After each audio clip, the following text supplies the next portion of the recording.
people ever known.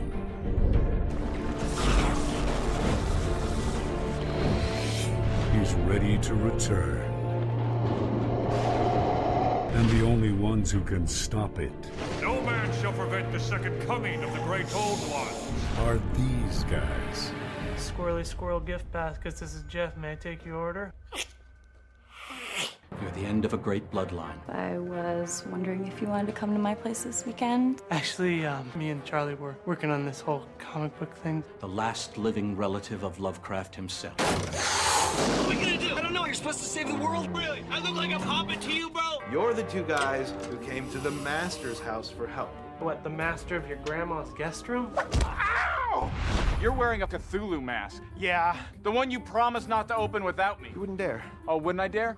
Then why is my hand moving slowly towards your face? I don't know. No, but you're not daring. It's like a nerd black hole. With one ball. I'm going on an adventure with my friends. It's an adventure full of glory and danger. Hey, this is my sex face. Please don't say what you always say when my friends come over, that I'm fat and retarded. But that's how you look. Come on! You boys ever been fish raped? It's something you're not likely to forget. Get off the window! I'm trying to! It won't come off! That relic is reassembled. All hell's gonna break loose. I do have a weapon stashed not far from here. Give him a real fight. I'm like a ninja eagle. Damn you, you fish-worshipping freaks! It's time We got company.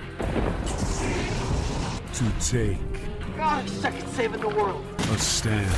Oh, we're gonna die. The Last Lovecraft. I got the relic! Whoa, what are you doing? I'm saving you!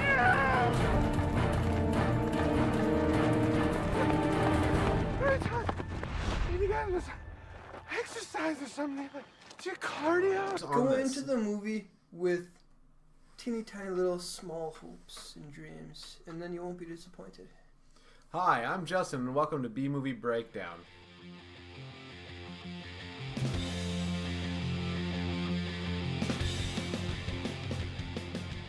This is my guest star today, Alex, and we just watched The Last Lovecraft. Ooh. Relic of Cthulhu. Relic of Cthulhu, a truly fantastic film. Top of the list. How did we come about this movie, Alex? Tell me. I just spotted it randomly in HMV, and I thought of you. I thought of you, Justin. So, let's talk about the movie. What was the general premise of this movie, Alex? Premise of the movie, as with most poorly written, badly directed, and underfunded action movies, is get the girl and save the world. Except the princess in this movie was a fat guy in a beard with glasses. With two broken arms. With two broken arms. They did not get the girl. They made that joke twice. He broke his arms in high school, and then he broke his arms again in this film. So that's the character. He's this broken arm guy is the princess. I was disappointed in that. They needed that chick from accounting. The chick from accounting would have been a much better princess. Right. Yes. So the movie consists of your basic Joseph Campbell monomyth, the hero's journey. You have your hero, his buddy the trickster, and they go on an adventure together. They have to fight the Shadow, which is the unseen villain, and his various threshold guardians. This movie had that to the T. It even had the mentor, which would be the pirate guy, Olaf. Yeah. Captain Olaf. Captain Olaf. They 100% followed the formula. They were just underfunded. This movie needed Michael Bay. That's what it needed. More explosions? More explosions. Deeply needed more explosions. More princesses with, not bearded with two broken arms. He was the worst princess. They needed Megan Fox and more explosions. The trickster had the love story with the broken-armed princess. Yeah, I found it kind of disturbing when he tried to give him that friendship bracelet. Yeah, he goes to give him the friendship bracelet in this. They're in the car together. They just met one of the threshold guardians who stopped them on their way. And the princess, the bearded guy with the glasses, he has a friendship bracelet, and he's just like, I want you to have this in case I die. And the trickster responds with, "That's gay, bro." Yeah, he says, "I don't swing that way." Yeah, that's his exact words. Yeah. So, like... That guy, the Threshold Guardian, reminded me of a creepy, rapey Norman Bates. He was. It was very much that way. Huge reference to that. He owns a hotel, or a motel, and he's a taxidermist. And he's like this creepy, fat, lonely guy, which is closer to the book. The book's Psycho. He's supposed to be overweight and kind of, like, unattractive.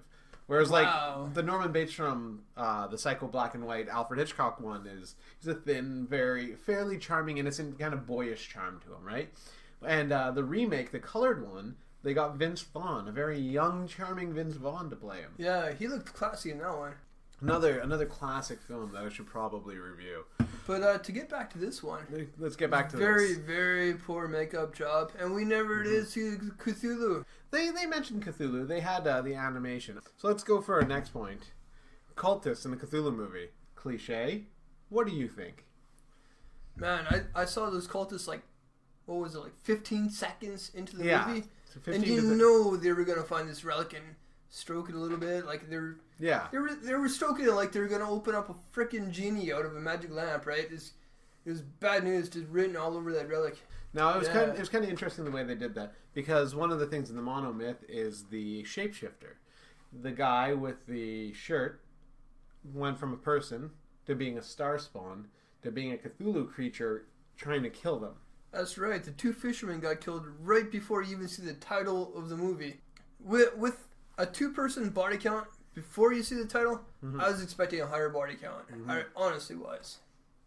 They didn't kill a lot of people. I mean, Gary dies. Gary, Captain Olaf. Yeah, that's about it. Pretty much. A bunch of monsters die, but... The princess in distress only got his arms broken. So yeah, and when you think he dies and he hands over the bracelet, then he comes back to life. Yeah, I was actually kind of disappointed he lived. Yeah, that would have been a good place for him to die. It would have been. With the bracelet, he dies, because he didn't serve any function beyond that. No, his mentorship role was pretty much done. Yeah. After that, he was just there for pure comic relief. And like, the movie wasn't terribly funny either. Like, it didn't blow my mind with its humor. It had this is the black hole of nerd. That was a direct quote. He's not kidding. And then not at all. Then it had, have you ever been raped by a fish, Billy? I got a good chuckle out of that one. I really did. So, and it had so much going on. Awful special effects. It had 2 cold opens. We got Miskatonic U very quickly, which I was hoping for. That's in universe. Lovecraft in a Lovecraft movie. This is Stephen King in a Stephen King book. That's what we got. How do you feel about that? You know, I kind of wish they'd had a person portraying Lovecraft himself, since they say he existed in this universe. Like, say, back in time, 1940, whatever. It's like you see Lovecraft breaking up this relic and sending it off to 2 opposite corners of the world. Yes. Do my bidding, minions, and hide these relics forever. That would make sense. That wasn't in this movie, not at all. It should have been. If I was directing it, that could have been there. That could have been your cold open. Instead of having cultists find the relic, and then it summons Cthulhu, then showing the 2 sailors dying, and then the title, and then someone explaining ad nauseum that we found this relic and we had to do stuff with it, and it summoned a monster. As soon as I saw that cold opening, I knew they were going to explain it again. Yeah, the council is sending their herald on his trip to find the heroes. Last remaining Lovecraft. Yeah, was a little ridiculous. No, first of all, like, council was just one guy. And then that didn't make sense. They went into all this effort to explain that he had fight training, and then of course that's okay. That's Chekhov's gun. It's in the room. It better be used, right? And then he fights and he gets all the weapons, and it's very silly. And I understand it's supposed to be a comedy, and then he dies anyway. And I felt like this is time that could have been served for funnier bits. True. Right? True. Like, it was a pointless effort, and then of course he dies. I expected that. Yeah, I like the 100% expected it. The herald coming and going is not a big deal, right? Like, he doesn't need to live. The herald is a herald, right? But like, it was very much a pointless character, and like, he shows up in their house, and I couldn't help it. I had to pause the movie because if an old man with a box showed up in my, like, not showed up in my house, like I came home and he's in my house, my response would have been like, oh, I'll be with you in just a minute. Close door, call cops. If he comes back and he, like, knocks on the door and asks me what I'm doing, I'll be like, well, 1 second, I'm just talking to my girlfriend. And he's 5'9". He's about 210 pounds. He's gray hair. He's got here a box. He's saying that Cthulhu needs me. Yes, no, send police. Riot gear. Yeah, yes, that's all right. That's would have been me. I wouldn't have even entertained that guy. Like, if I'm at home and he knocks on my door and I open my door and he's like, by the way, here's some information about you that there's no way I could have known. This kind of attitude is why you will not be going on a grand adventure thanks It's to some obviously random why. stranger. Yeah, it's because this random homeless guy who's gonna, like, hand me a bottle of Vaseline and tell me to crawl into his cardboard box. For all you know, that cardboard box could be a TARDIS. Try to work within the realm of fantasy here. Nah, that's a rapey wizard if I ever saw it. That wizard is going to rape you. There's no doubt about it. Nobody shows up with a box. He already committed a crime. Crime 1 is he broke into my house. Right? Crime 2 is he's lying that he's a wizard. Home invasion. Home invasion is number 1. As soon as they commit home invasion, they're no longer a wizard and they're a criminal. I need to call the cops. Called cops. What's the next point? What's the next point? So he was a terrible teacher. Is the other thing I wrote. There's a 15-minute animated exposition. That was actually well done, I thought. It explained how Cthulhu got to Earth very, very well. Yep. I had not read up on that in the comic books. Give me a good heads up and a little bit of background. I felt that was good too. I felt like the animation was probably the best part of this movie, and amusingly so. Cthulhu kills a couple dinosaurs, grabs a Triceratops' head, and uses it as a weapon to fight the Shoggoths. I've never seen anything even remotely like that. I felt Cthulhu was the hero in this moment. Just imagine having brass knuckles on your hand, but instead of brass knuckles is the head of a Triceratops with 3 horns sticking out, going bam into another alien. He was very heroish in that scene, I felt. Kind of reminded me of a young Mike Tyson.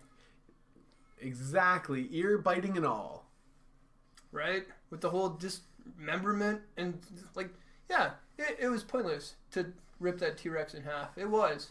But it showed how much of a badass Cthulhu was, right? T-Rex, rah, Jurassic Park, nothing on me. Yeah. Yeah, it was pretty silly. It was well done, though. It was beyond my skill set, so color me impressed. My boy Cthulhu in that kicks some A. For show. For shizzle. For shizzle, yeah. Yeah. And then we meet Captain Olaf. That had just a rough, drunk sailor cliche written all over him. And to make matters worse, he had a sad little merman living in his RV's bathtub. He captured a merman and he's got him in a kiddie pool in his RV. It was so sad. I felt bad for Gary. He was pretty much in a coma in his RV bathtub. And then they killed Gary. Yeah, he basically got turned into bait. Yeah. And in the end, the Star Spawn of Cthulhu fights them. Yeah. He was the shapeshifter. Yes, from the monomyth. He was the shapeshifter. Yeah. That was actually kind of a cool special effects with that. It wasn't too bad. They had worse special effects in it. They had worse makeups. One of the costumes definitely looked like it was straight out of Star Trek, but his wasn't too bad. Yeah. Yeah. Right? But yeah, he morphed into a whole bunch of tentacles and just kind of spawned up the tentacles all around an RV. If you've ever watched tentacle porn, you know exactly what I'm talking about. Yeah, it was because it one schoolgirl. It was like one schoolgirl short of being hentai. Right? Yes. Yeah, it's like he's full on penetrating that RV. Oh, mister, I am not ready for this. It was one schoolgirl away from that. Did you notice how Gary loved calamari too? He took a bite right out of one of the tentacles. That was awesome. It was a little bit disturbing. Awesome. So what? No chaser or nothing after that. What would you give this out of 10, and would you recommend it? Well, I said right off the bat I'd give it a solid 5.7. I wouldn't inflict it on my worst enemy, but I thought it was good for a few laughs, which was all I was really hoping for. I'm going to do something different in this. I'm going to give it a rating out of walk out, need to be drunk, Recommend it to a friend. Must watch. I give this Drunk with Friends. I give this a 2 out of 4. Drunk with Friends. There you go. That is not a horrible rating. Yeah, you can do a lot worse. It's not a walk out of it movie. It's a Drunk with Friends movie. And like I said, it wasn't the worst. It wasn't the best. That's The Last Lovecraft. Boom.